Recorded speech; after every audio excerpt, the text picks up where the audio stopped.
यहां पर खड़ी है अपाचे RTR 160 सेगमेंट का पहला बाइक जिसमें टीसीएस है भाई, ओ माय गॉड। और ये है पल्सर N160 सेगमेंट की पहली बाइक है जिसमें मिलता है आपको अंडर द बेली एग्जॉस्ट। अब एक बात बताओ, दोनों में से आपको कौन सी बाइक पसंद है, कमेंट बॉक्स में लिख दो। दूसरी बात, अब मैं फुल कंपैरिजन करने वाला हूं, आपको बिल्कुल कंफ्यूजन नहीं रहने वाला कि दोनों में से कौन सी बाइक लेनी है। सबसे पहले प्राइस सेगमेंट की बात करते हैं। अपाचे RTR 160 है लेटेस्ट मॉडल।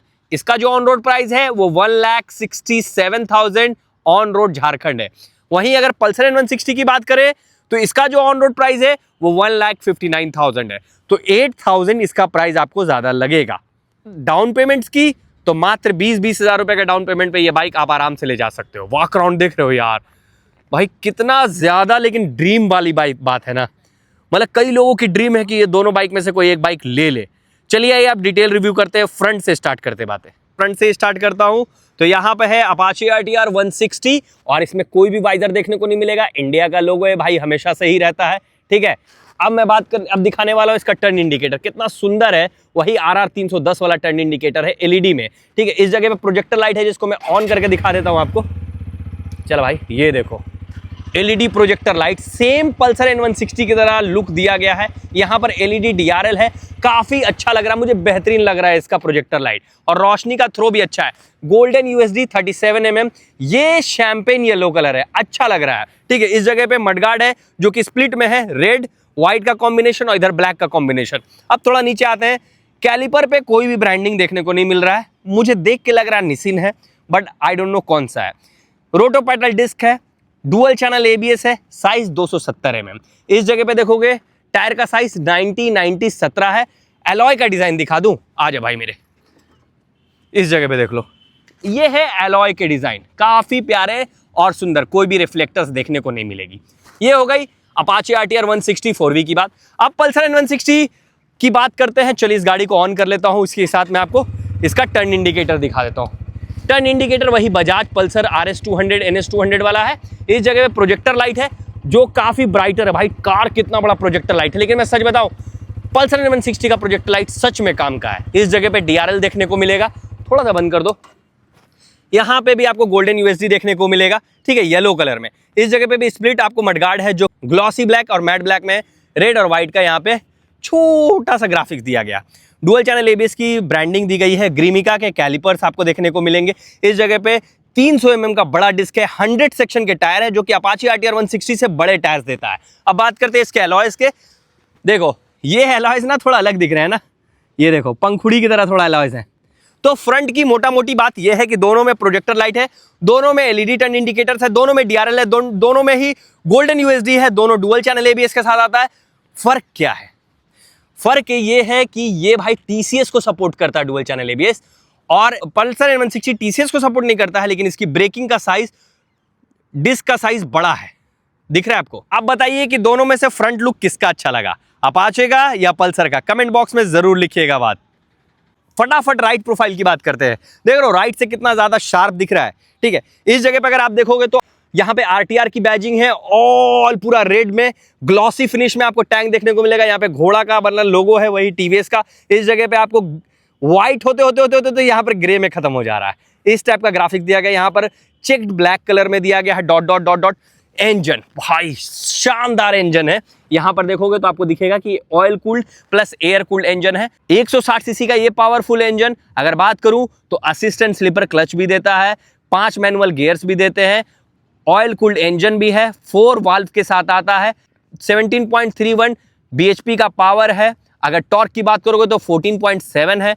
टॉप स्पीड लगभग 130 के लगभग जाता है, कभी कभी पुश करने पे ज्यादा भी चला जाता है। माइलेज 45-46 तक जाता है आराम से। इंजन ज्यादा गर्म नहीं होता, पावर अच्छा है, एग्जॉस्ट का नोट, आवाज अच्छा है। तो इंजन से कोई अभी तक शिकायत मुझे तो देखने को नहीं मिला। प्लस अब ये OBD2 सेंसर्स के साथ आने लगा है। ये देखो इंजन काउल है जो इसको एक बल्की लुक देता है। और अगर मैं बात करूं लेग गार्ड की, तो लेग गार्ड भी यहां पर आपको छोटा सा देखने को मिलता है जो क्यूट है काफी। राइट प्रोफाइल के मिड में जाते हैं तो यहाँ पे अपाचे की ब्रांडिंग देखने को मिलेगी। इस जगह पे मिड प्रोफाइल शानदार है। थोड़ा सा क्या है ना कि यहाँ पर पैर रखने के लिए ज्यादा जगह बनता है। मिड वो एकदम पतला कर दिया और लेफ्ट राइट को आगे पीछे को चौड़ा कर दिया। रेयर प्रोफाइल की बात करो काफी सादा है, ऑल ब्लैक है, 164V का सिंपल ब्रांडिंग है, इस जगह पे हल्की हल्की ब्रांडिंग दी गई है, हल्का हल्का ग्राफिक्स यूज किया गया है, पीछे मोनोशॉक दिया गया है जो एडजस्टेबल है, डुअल चैनल एबीएस की सेटिंग है, ये देखो 2 तार है, पीछे शायद 200 mm का डिस्क दिया गया है रोटो पैटल में, ग्रिप अच्छा रहने वाला। टायर्स की बात करो तो 130 सेक्शन का टायर है, 130 बाई 70 17 इंच के अलॉय पे है, ठीक है। एग्जॉस्ट काफी बड़ा है, बल्कि है, एग्जॉस्ट का आवाज सुना देता हूं उससे पहले आप देख लो फुटरेस्ट, पिलियन का अलग है, राइडर का अलग है, बट ठीक है। ब्रेक कैलिपर्स के साथ एग्जॉस्ट सुन लो फटाफट भाई। ओ हो।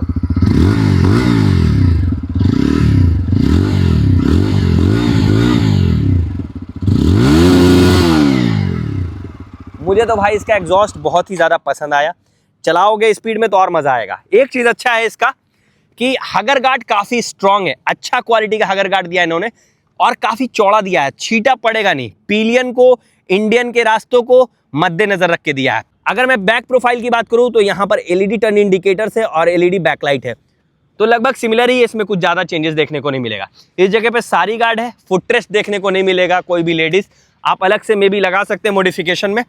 सेंटर स्टैंड इसमें दिया है, साइड स्टैंड भी दिया है, असिस्टेंट स्लीपर क्लच भी दिया गया है। यहाँ पे अगर मैं बात करूं स्विंग आर्म की तो ये आपको स्विंग आर्म देखने को मिलेगा, बॉक्स स्विंग आर्म। बाकी लेफ्ट प्रोफाइल राइट प्रोफाइल लगभग सिमिलर है। चलिए अब बात करते हैं पल्सर N160 के राइट प्रोफाइल की। तो इस जगह पे देखोगे तो पल्सर का 3D एम्बलम है, यहाँ पर आपको ग्राफिक्स देखने को मिलेगा, प्यारा सा N160 लिखा हुआ। इंजन ओहो एयर कूल्ड होकर भी, जो मुझे लगता है कि ऑयल कूल्ड कम से कम होना चाहिए, ये इंजन पावरफुल भी है और कम गर्म करता है। 16 PS का पावर है, 14.6 न्यूटन मीटर टॉर्क है, 130-32 तो मैंने खुद चला रखा है तो टॉप स्पीड इतना ही है। माइलेज 45 से 48 के बीच में वेरी करता है। 4 वाल्व का इंजन है, 5 मैनुअल गियर से, असिस्टेंट स्लीपर क्लच है। शानदार इंजन के परफॉर्मेंस में, इतना अच्छा इंजन का परफॉर्मेंस है कि इसको bike of the year award दिया गया। इस जगह पे आप ब्रेक लीवर है, इस जगह पे देखोगे तो राइडर फुटरेस्ट है, ये पिलियन फुटरेस्ट है, साथ में सेंटर स्टैंड है, साइड स्टैंड है, सब कुछ दिया गया है, ठीक है। मिड प्रोफाइल कुछ हद तक अपाचे से सिमिलर ही लग रहा है मुझे, बैक प्रोफाइल भी लगभग सिमिलर है, ब्लैक पे सिर्फ पल्सर N160 का ब्रांडिंग दिया गया। मोनोशॉक पीछे दिया गया, इसमें भी रेड कलर का दिया गया है, इसको भी एडजस्ट कर सकते हो। टायर की बात करूं तो यहाँ पे टायर्स आपको 130 सेगमेंट के देखने को मिलेंगे, जो सेम आपको अपाचे के टायर्स हैं, और डुअल चैनल एबीएस है, बट आपको डिस्क 230 mm का देखने को मिलेगा। यहाँ पर अंडर द बेली एग्जॉस्ट सुना देता हूं मैं फटाफट। चलो भाई शुरू हो जाओ। हा, इसका आवाज थोड़ा ज्यादा अच्छा है।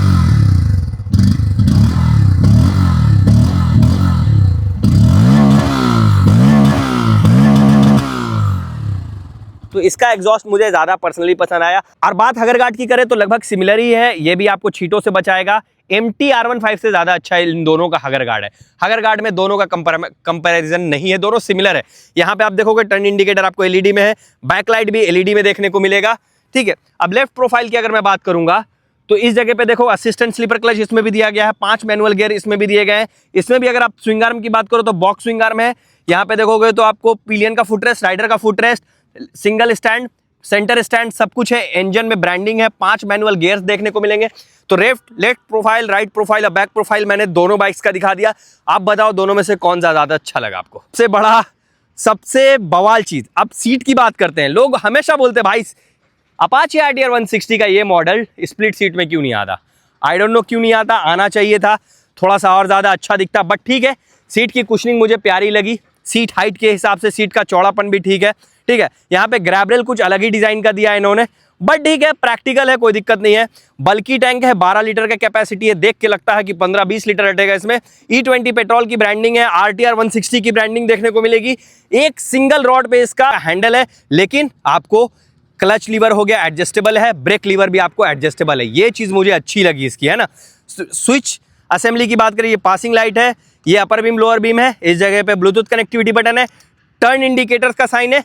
अब हॉर्न सुना देता हूं, बाप रे बाप झंझना दिया। यहाँ पे इंजन किल स्विच है, राइडिंग मोड्स है जिसमें आपको स्पोर्ट्स मोड, रेन मोड और अर्बन मोड देखने को मिलेगा। इस जगह पे आप बहुत अच्छा चीज दिया इन्होंने, मतलब आप इफिशिएंसी, एनर्जी वगैरह सेव कर सकते हो। तो जो प्रोजेक्टर लाइट है उसको ऑन ऑफ कर सकते हो, सेम पल्सर N160 वाला फीचर है। और इस जगह पे आप देखोगे तो सेल्फ स्टार्ट है। कीज देखोगे तो कीज मुझे इसका पसंद आया, पल्सर 160 का भी कीज कुछ इस तरह ही है। अब बात करते हैं इसके सबसे जबरदस्त चीज का, जो कलर TFT है। यहाँ पर ABS का साइन, यहाँ पे आपको टर्न इंडिकेटर का साइन, इस जगह पे देखोगे TCS का साइन, इंजन माल फंक्शन का साइन, और इधर भी इंडिकेटर का साइन दिया। देखो ब्लूटूथ कनेक्टिविटी है, टाइमिंग है। अब मैं स्टार्ट करके दिखाता हूँ आपको, देखो कितना अच्छा इसका RPM दिखता है। मोड बदलोगे कलर भी चेंज होगा, देखो रेड, ग्रीन, है ना, इस तरह का। इसके अलावा यहाँ पे आपको फ्यूल इकोनॉमी, फ्यूल बताएगा, इस जगह पे कूलेंट बताएगा, 0 to 60 स्पीड है, एवरेज स्पीड है, ऑडोमीटर है, ट्रैक्शन है। तो ये एडवांस फीचर आता है, टर्न बाय टर्न नेविगेशन है, ब्लूटूथ कनेक्टिविटी है, SMS कॉल अलर्ट है। इन सब चीजों के साथ मैं इस कलर TFT को विनर घोषित करता हूं देखते के साथ। बट अब बात करते हैं पल्सर 160 का, और इस जगह पे देखोगे तो आप ग्रैब रेल ज्यादा प्रैक्टिकल है, सीट ज्यादा चौड़ी है, ज्यादा लंबी है, और देखो पिलियन का खास ध्यान रखा गया, थोड़ा सा उठा के रखा गया ताकि ब्रेकिंग के समय वो फिसले नहीं। काफी अच्छी सीट है, थोड़ा सा घाट को कम भी किया गया है ताकि पैर आराम से रीच करे। सबसे अच्छी बात, इसका टैंक बल्कि दिखने में भी है, कैपेसिटी भी 14 लीटर का है, और इस जगह पे E20 पेट्रोल है, चार्जिंग कनेक्टिविटी दिया है यहाँ पर। एक और पॉजिटिव बात, स्विच असेंबली की बात करें तो यहाँ पे देखो इसी में इंटीग्रेटेड है। ये पासिंग हो गया, अपर हो गया, लोअर बीम हो गया। इस जगह पे अगर आप देखोगे तो सेम आपको किल स्विच है, इस जगह पे सेम आपको वो साइन दिया जा रहा है, वो बटन दिया जा रहा है जिसमें आप प्रोजेक्टर लाइट ऑन ऑफ कर सकते हो। ये सेल्फ स्टार्ट का बटन है, इस जगह पे ब्लूटूथ कनेक्टिविटी है, टर्न इंडिकेटर है, और इस जगह पे आप सेल्फ स्टार्ट, इस जगह पे आप हॉर्न सुन सकते हो। अब मैं बता नहीं पा रहा हूँ दोनों में से कौन अच्छा, आप लोग मेरी हेल्प करो और देख लो। थोड़ा सा मुझे लगता है अपाचे का जो कीज था वो ज़्यादा अच्छा है। ठीक, अब ऑन करते हैं इसके स्मार्ट मीटर को। न्यूट्रल का साइन देता है, इंजन माल फंक्शन देता है, साइड स्टैंड का साइन देता है, टाइमिंग का देता है, ठीक है, ABS का साइन दे रहा है, इंस्टेंट फ्यूल इकोनॉमी बताता है, ठीक है, एवरेज फ्यूल इकोनॉमी बताता है, राइडिंग मोड्स है। तो ये सारी फंक्शन इसमें भी, Bluetooth connectivity, turn by turn navigation, warnings वगैरह, RPM वगैरह, गियर पोजिशनिंग। इन सब चीज़ों के अलावा जो मुझे सबसे अच्छा इसका खासियत लगता है वो ये कि पूरा ऑल ओवर थीम पर ये फिट बैठता है। तो पल्सर 160 का जो वेट है वो लगभग 153-54 kg के लगभग का वेट है। अपाचे का जो वेट है वो 142 kg के लगभग का वेट है। दोनों का सीट हाइट का बात करूं तो पल्सर का सीट हाइट जो है 795 है और अपाचे का 800 mm है। ग्राउंड क्लियरेंस की बात करो तो ये मैसिव ग्राउंड क्लियरेंस के साथ आता है 180 mm के, और वहीं पल्सर का जो ग्राउंड क्लियरेंस है थोड़ा कम है, जो कि लगभग 165 mm का ग्राउंड क्लियरेंस है। ऑल ओवर बाइक दोनों ही स्ट्रीट नेकेड है, दोनों ही मुझे बहुत ज्यादा पसंद है। कुछ ज्यादा खास फर्क देखने को नहीं मिला, एक आध दो इसमें अच्छी है तो एक आध दो उसमें अच्छी बात है। बट आप बताओ कि पल्सर N160 या अपाचे RTR, कमेंट बॉक्स में लिखो यार। तो कैसा लगा मेरा रिव्यू अपाचे RTR 160 4V का और पल्सर N160 का। देखो मोटा मोटी कहना यह है कि ये आप पे डिपेंड करता है आप बाइक कौन सी लोगे, क्या जरूरत है आपको। हाउएवर दोनों बाइक लगभग सिमिलर है। जैसे इसका कलर TFT मुझे पसंद है तो इसका अंडर द बेली एग्जॉस्ट पसंद है। इसका अगर मुझे TCS पसंद है तो इसका बल्कि टैंक का कैपेसिटी पसंद है। इसमें कुछ अलग फंक्शन है तो इसमें चार्जिंग का फंक्शन है। तो दोनों ही लगभग सिमिलर है, थोड़ा बहुत आपको दोनों में देखना होगा, ठीक है। इसका टायर छोटा है, इसका टायर बड़ा है, इसका ब्रेकिंग छोटा है बट इसमें TCS दे दिया तो इसका ब्रेकिंग साइज बड़ा है। तो दोनों ही अलग अलग खूबी और बुराई है। बाकी दोनों इंडियन ब्रांड्स है, दोनों ही अफोर्डेबल है, लगभग सिमिलर प्राइस है। इसमें ज्यादा वेरिएंट आते हैं तो इसमें ज्यादा आपको पावर आउटपुट देखने को मिलता है। बाकी टॉप स्पीड दोनों का लगभग सिमिलर है। बाकी अपाचे RTR 160 4V और पल्सर N160 में आपको कौन सा पसंद है कमेंट बॉक्स में बताइएगा। मुझे तो भाई दोनों ही बाइक पसंद है।